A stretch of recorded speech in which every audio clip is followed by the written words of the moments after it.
کہانی کا آغاز ایک جذباتی اور تناؤ سے بھرپور موڑ سے ہوتا ہے، جہاں الہام، جو کہ ایلف کی بہن ہے، سیحان کو تلاش کرتے ہوئے اس گیسٹ ہاؤس تک پہنچ جاتی ہے جہاں وہ روپوش ہے۔ سیحان کو دیکھتے ہی الہام کا غصہ اور دکھ ابل پڑتا ہے۔ وہ جذباتی ہو کر سیحان سے کہتی ہے کہ سب نے اسے یقین دلایا تھا کہ ایلف مر چکی ہے، لیکن وہ اس سچائی کو قبول کرنے کے لیے تیار نہیں۔ وہ سیحان پر اپنی بہن کے قتل کا سیدھا الزام لگاتی ہے اور شدید غصے میں اسے اور اس کے باپ کو برباد کرنے کی دھمکی دیتی ہے۔ وہ واضح کرتی ہے کہ وہ اپنی بہن کی موت کا بدلہ لیے بغیر یہاں سے نہیں جائے گی۔ دوسری طرف زکریا کو جب یہ معلوم ہوتا ہے کہ الہام اس گیسٹ ہاؤس میں چلی گئی ہے جہاں سیحان بابا مقیم ہیں، تو وہ گھبرا جاتا ہے۔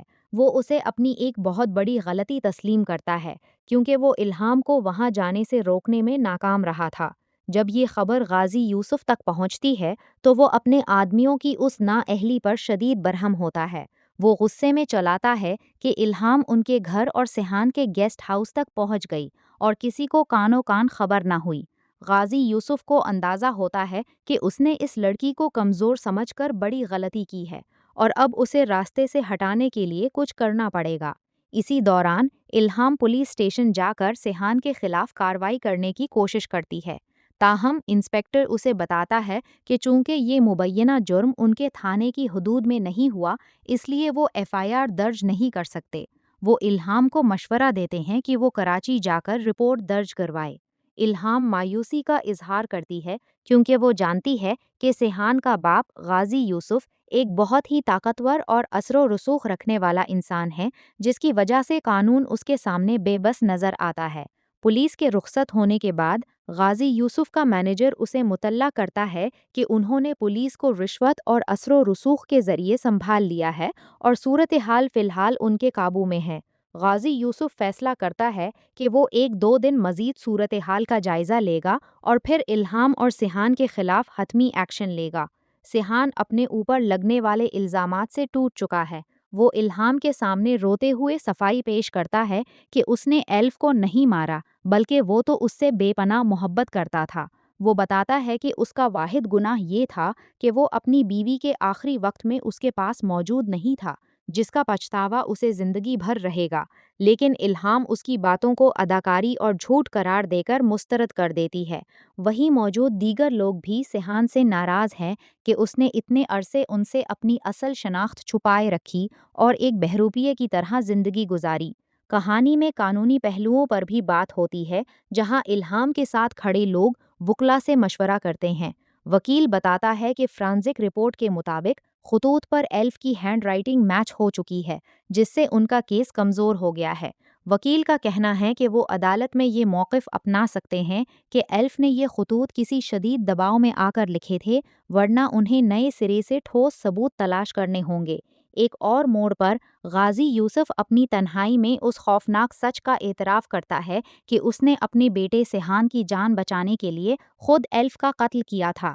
وہ اپنے مینیجر کو حکم دیتا ہے کہ الہام اب ان کے لیے ایک بڑا خطرہ بن چکی ہے اور اس سے پہلے کہ وہ سیحان کو کوئی نقصان پہنچائے، اسے بھی راستے سے ہٹا دیا جائے۔ وہ تاکید کرتا ہے کہ الہام کا قتل بھی ایلف کی طرح ایک حادثہ لگنا چاہیے تاکہ کوئی ان پر شک نہ کر سکے۔ قسط کے اختتام پر سیحان اور الہام کے درمیان ایک جذباتی اور دردناک گفتگو ہوتی ہے۔ الہام بتاتی ہے کہ وہ اپنی بہن سے بہت محبت کرتی تھی، لیکن ان کے پاس بچپن کی یادوں کے سوا کچھ نہیں، کیونکہ وہ جلد الگ ہو گئے تھے۔ سیحان اسے بتاتا ہے کہ ایلف کی بہت سی تلمخ اور خوبصورت یادیں اس کے پاس محفوظ ہے۔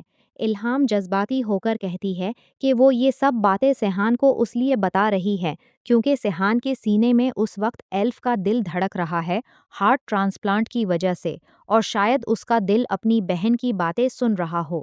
سیحان ماضی کو یاد کرتے ہوئے رو پڑتا ہے اور بتاتا ہے کہ کس طرح ایلف کی ماں کے انتقال کے وقت وہ ایلف کے ساتھ تھا اور اس کڑے وقت میں پہلی بار اس کا دل ایلف کے لیے دھڑکا تھا اور اسے محبت کا احساس ہوا تھا۔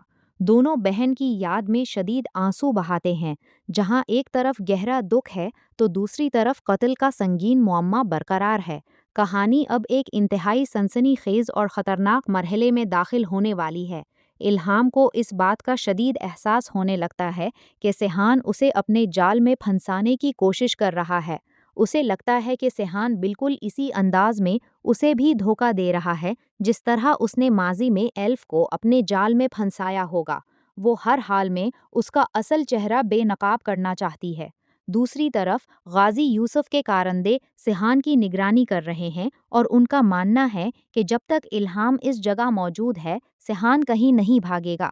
غازی یوسف اپنے بیٹے کی حفاظت کے لیے انتہائی سنجیدہ ہے اور وہ اپنے غصے کا اظہار کرتے ہوئے کڑی وارننگ دیتا ہے کہ جو کوئی بھی اس کی آواز سن رہا ہے وہ اپنے کان کھول کر سن لے کہ الہام سے دور رہا جائے، کیونکہ وہ اس معاملے کو ایک الگ رخ دینا چاہتا ہے۔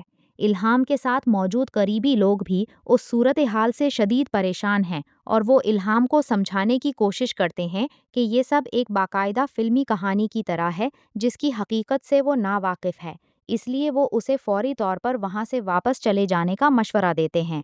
اس دوران کچھ لالچی اور خود غرض عناصر بھی سرگرم ہو رہے ہیں جن کا ماننا ہے کہ انہیں سیحان اور دوسروں کی دوستی کروا دینی چاہیے، کیونکہ سیحان ایک بہت بڑے باپ کا بیٹا ہے اور جب وہ دوبارہ امیر ہوگا تو وہ انہیں بھی نوازے گا۔ اس متبادل اور لالچی سوچ پر گھر کے دیگر لوگ شدید لعنت ملامت کرتے ہیں کہ مصیبت کے اس وقت میں بھی کچھ لوگ صرف اپنے فائدے کا سوچ رہے ہیں۔ کہانی کا سب سے بڑا اور چونکا دینے والا موڑ اس وقت آتا ہے جب الہام کا سامنا سیحان سے ہوتا ہے۔ الہام انتہائی غصے اور حقارت سے سیحان کو للکارتی ہے کہ اگر وہ واقعی اتنا ہی سچا اور بے قصور ہے تو وہ اپنی بیٹی اور بیوی کے سچے پیار کا واسطہ دے کر اپنے ہی باپ کو ایلف کے قتل کے جرم میں گرفتار کیوں نہیں کروا دیتا۔ یہ سوال سیحان کے ضمیر کو ہلا کر رکھ دیتا ہے۔ وہ اپنے باپ کے گناہ کا بوجھ اپنے کندھوں پر اٹھانے کا ایک انتہائی بڑا اور قربانی سے بھرپور فیصلہ کرتا ہے۔ اگلی قسط کے اختتام پر سیحان ایک ویڈیو بیان ریکارڈ کرواتا ہے جس میں وہ اپنے پورے ہوش و حواس میں اس ہولناک بات کا اقرار کرنے لگتا ہے کہ اس نے اپنی بیوی ایلف کو خود مارا ہے۔ وہ اپنے باپ کو قانون کی گرفت سے بچانے کے لیے ایلف کے قتل کا سارا الزام اپنے سر لینے جا رہا ہے، جس سے کہانی مکمل طور پر پلٹ جائے گی۔